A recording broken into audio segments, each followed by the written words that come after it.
question. So, as intriguing as it sounds, the future of design, as we know, is not likely to be the way we see it.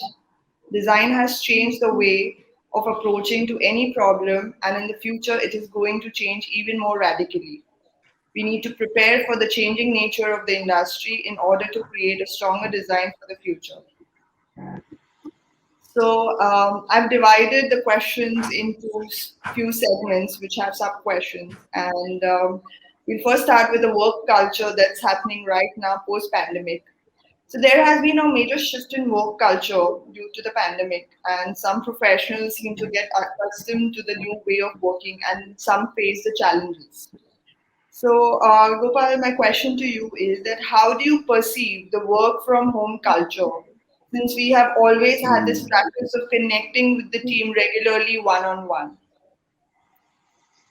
I think we are trying to adapt to the new ways because working from home certainly it has been difficult because we have been trained to work together in a particular space, in a particular enclosed, I'll say environment. Since our college days, we used to discuss firsthand with each other. Okay, and now suddenly we are discussing things on the screen, so it becomes very difficult to convey the things at times when we are trying to discuss about the micro things about designing or aesthetics part of it. But yes, uh, I think we will overcome this very soon, and probably there'll be a midway in between where if we are trying to see that if there are practices which are of global standards, where we see offices in different regions of the country or of the world, if they are able to manage things again virtually before the pandemic, certainly we should be ready with those kind of infrastructure where again whether you are sitting in different parts of the city in the same country also still you are able to manage. So pandemic is just, I'll say, it's one of the ways that we should start getting used to this kind of working. It might help us in the long run to expand ourselves in different geographical locations also. So that is one of the things which I see as a good thing. And yes, I mean, it will take a little more time for us to adapt to this. That's what I can see as of now. So, moving on from that, Sarah, do you think that hybrid spaces are the new thing that we'll have to adapt to?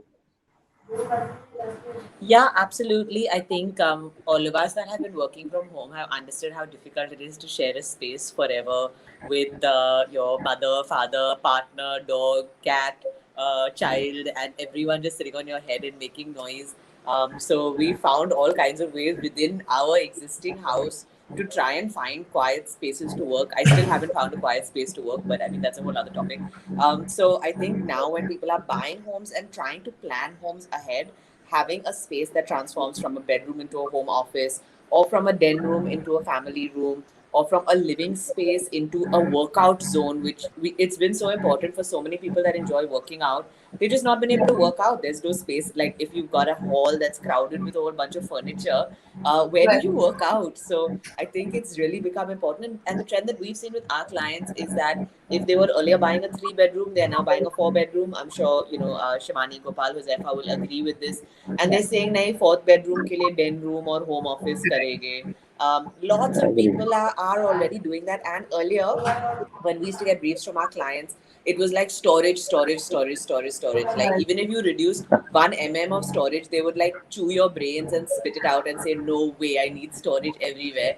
And now all of those guys are saying, "Nahi, koi baat nahi. Remove 2 cupboards, but put a desk." So Yeah. clients that we have convinced for years that why don't you put a desk? You have space in your room. No, no, no, I can't let go of my cupboards.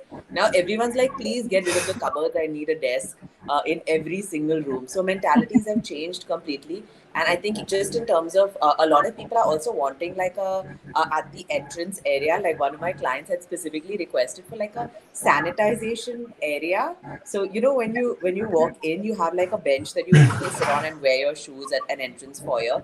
And now they've requested that that bench also double up as a space where all the groceries come in before they even enter the house. It's a space to clean anything, whether it's a takeaway parcel or an Amazon delivery or anything. So all spaces are being planned forever, having taken the learnings of this pandemic in mind for sure. I agree to this that now people understand that they need more clutter-free homes and more user-friendly homes. I'm sure. So, Shivani, what is your opinion on the connection with the workspace, with your team? You know, sitting at home, sitting and working from home. How do you bridge that gap? So historically, every time a change happens in a work culture, whether it's a workspace or just culture in general, it happens over time. But Right. this time we didn't have time. We kind of had to just, abandon our workspaces and just, adapt to this new normal that we so simply call new normal. But the truth is that it's extremely challenging. It's been challenging across the board, across industries, especially ours, because ours is so much about creatively brainstorming, being physically on a site. There's so much human interaction, in the fundamental nature of what we do, that I feel like that shift has not been easy at all. And if I may say so, I don't think that it cannot be a permanent way of work culture for our industry for sure. As much as technology has accelerated, we've begun to use digital tools, left, right, and center. It has saved time. It has, there have been benefits to it for sure. But I can't undermine, human interaction, face-to-face meetings.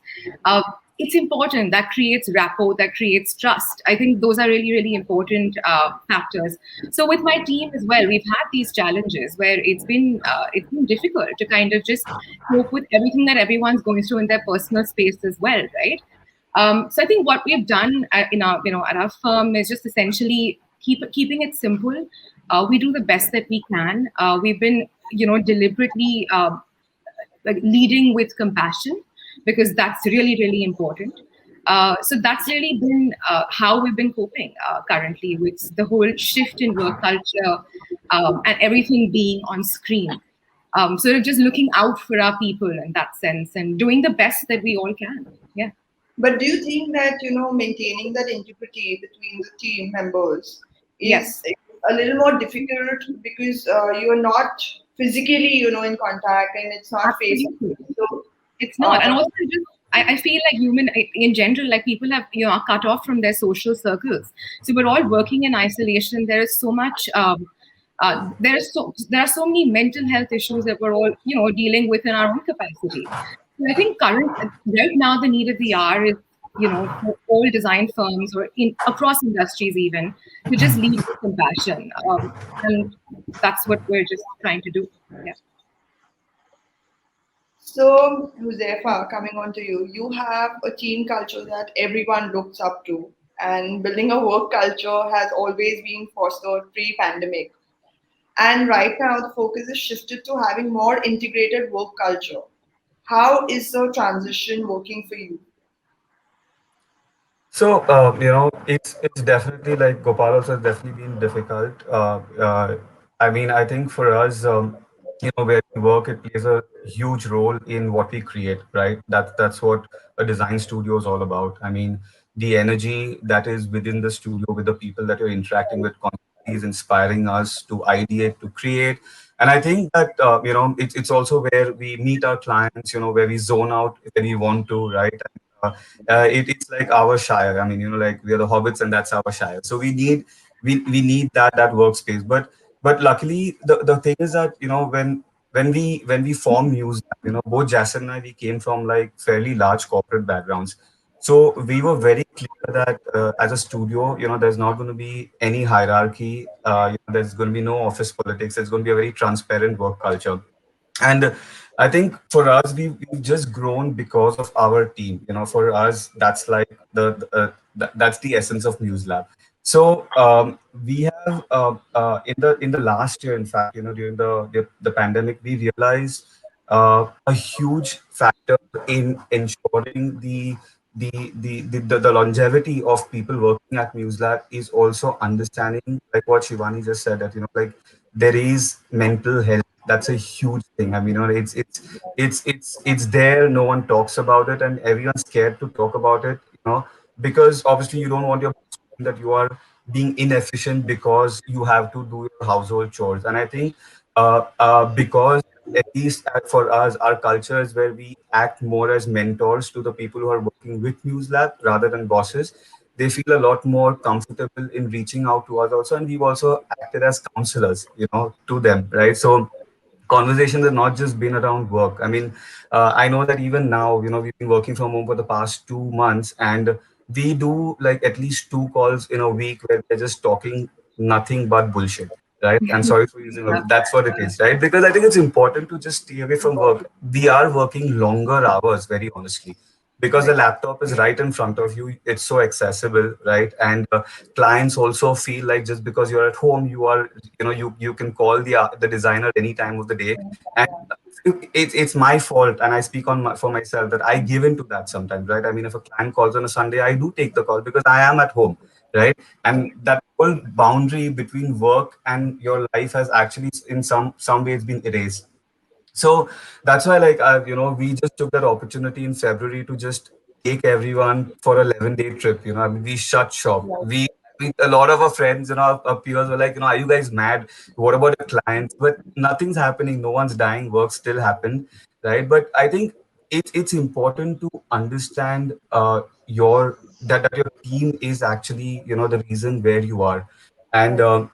the minute you erase that whole I guess the hierarchy, you erase the fact that you are not their employee, you're actually their mentor and you're their friend.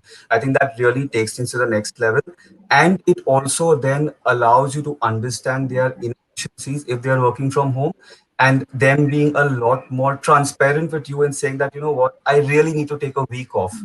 I Right. don't think I can work. I am frustrated now. And you give that week off. So I think the way we sort of, I think it's been a lot of learning. I think for everyone across the board, it's been a lot of learning. So I guess that's how we've been dealing with it. So, I think when Shivani and you spoke about the mental health and the line between the professional and personal life has gone for a toss completely. And I remember Sarah sharing this on her Instagram some time back that she was going through a phase, and it was very bold of her to share it with people because I'm sure a lot of people look up to her. So, how do you keep up to it, Sarah? I would want to ask you because, you are always mentoring your team members, people who look up to you. But what, as the leader, when you're running a firm and you're running a studio, how do you take care of that? Because, we all know for a fact that we connect with each other in our workspace. So, is workspace the only way that we can have work culture and differentiate between our professional and personal life, or can it be the other way around? I don't know. It's a really good question, but I think maybe my answer will be a mix of what Shivani and Huzefa have been speaking about. But it's really hard because I think I used to be really good about keeping my work separate and my personal life separate. And I've been like a huge campaigner for the fact that at 7 p.m. you should very much switch off your phone, not answer any work questions or anything relating to work. And I'm very open about the fact that I have a family and that I love spending time at home. Watching TV with my dog is like my favorite thing to do. And I'm very open about the fact that I need my personal life, and my personal life is also everywhere to see. Like my account is not just my professional self, it's also my personal self. But having said that, I think the pandemic has turned everything on its head where I'd have no fixed work hours. I feel like I'm relaxing all the time and I'm working all the time. I feel like I'm forever tired and forever bored. And I don't know, everything has definitely gone for a bit of a toss. And I do think that the second pandemic has hit me a lot harder in terms of the first one. I was like really enthusiastic and able to feel more motivated, and I was like, it's okay, we'll get through it, we'll get to the other side, a vaccine will come, we'll be okay, so on and so forth. And then we got to the other side of it. We saw Huzefa going on this fantastical vacation with his teammates and cursed him and told him that he's going to make all of our office people hate us for not doing the same thing.